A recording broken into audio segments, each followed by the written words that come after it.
En este vídeo vamos a explicar brevemente qué es una red neuronal artificial y cómo funciona. Pero antes tenemos que distinguir entre tres conceptos: inteligencia artificial, machine learning y deep learning. La mejor forma de hacerlo es por medio de este conjunto y sus subconjuntos, el que vemos en la imagen. La inteligencia artificial lo engloba todo. Podemos decir que todo el machine learning es inteligencia artificial, pero no toda la inteligencia artificial es machine learning. El machine learning o aprendizaje automático consiste en una serie de técnicas que permiten a las máquinas aprender. Así nos ahorramos la tarea de programarlas. Para ello se utilizan una serie de algoritmos como regresión lineal, regresión logística, árbol de decisiones, bosque aleatorio, máquinas de vectores de soporte, etc. Existen otros algoritmos muy famosos llamados redes neuronales artificiales. Tratan de imitar al cerebro humano a la hora de aprender. Hay una serie de neuronas agrupadas por capas y conectadas entre sí. Esto sería un diseño de software que imita la corteza cerebral. Las redes neuronales forman parte del deep learning o aprendizaje profundo, pero no dejan de ser otro algoritmo más de aprendizaje automático. En realidad no hay una definición clara del aprendizaje profundo. La principal característica estaría en la estructura por capas y en el procesamiento no lineal. Como resumen, siempre que hablemos de redes neuronales estaremos hablando de aprendizaje profundo. En el caso de los otros algoritmos, de aprendizaje automático. Estructura de una red. Ahora veamos la estructura de una red neuronal. Consta de los siguientes elementos. Inputs. Son los valores de entrada. Su número es variable y se conocen también como variables independientes. Output o salida. Puede ser uno o más valores. Sería la variable dependiente.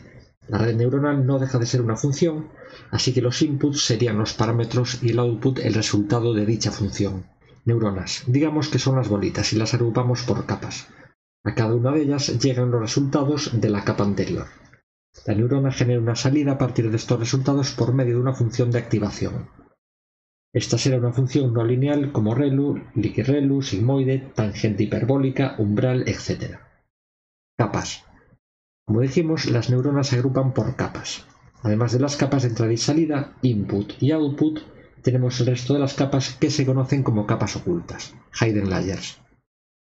Pesos. Son las líneas que unen las neuronas de una capa con la siguiente. Vías o sesgo es un número que se suma a la entrada de la neurona. Su función es aumentar o disminuir el umbral de la función de activación. Cuanto mayor sea el valor de entrada, el resultado de la función será mayor y viceversa.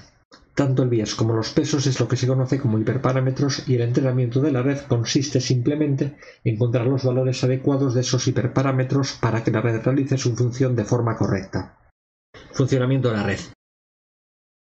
Como dijimos, una red no es más que una función de unos parámetros y una salida. Lo que hacemos es multiplicar los parámetros de entrada por los pesos de la primera capa. A este producto se le suma el vías y la neurona de la capa siguiente aplica la función de activación al valor que le llega. El resultado de la función lo envía a la capa siguiente multiplicándolo otra vez por los pesos, y así sucesivamente hasta llegar a la capa de salida. Nosotros vamos a representar las capas, los pesos y los vías por medio de matrices. Serán de una fila y n columnas para las capas. Y para los pesos, m va a ser el número de columnas o neuronas de la capa anterior y n va a ser el número de neuronas o de columnas de la capa siguiente. Por ejemplo, si tengo dos capas de 3 neuronas conectadas, la matriz de pesos será una matriz de 3 por 3.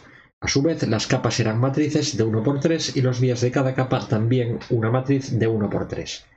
En algunos casos, en vez de tener un vías para cada neurona, se tiene un vías único para cada capa. En este caso se representaría simplemente con un número.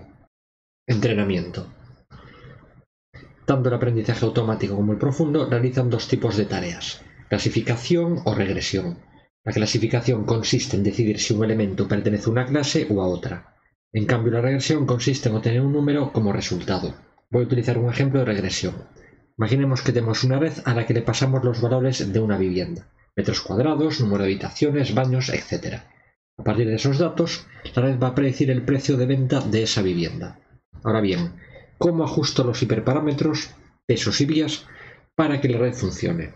Ahí entra en juego las derivadas. Supongamos que tengo una cantidad considerable de datos de viviendas: metros cuadrados, baños, habitaciones y el precio final. Pues sigo estos pasos. Primero, creo una red y asigno valores aleatorios a los pesos y a los vías.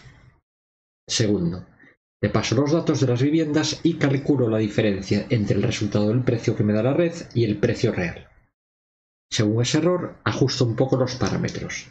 Eso lo hago por medio del backpropagation. El modificar los hiperparámetros para minimizar el error le llamamos descenso del gradiente. Voy repitiendo el proceso hasta que el error sea mínimo.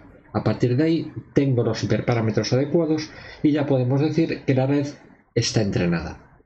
Y hasta aquí el vídeo de la descripción de la red neuronal. En el siguiente vídeo comenzaremos ya con la parte práctica. Un saludo.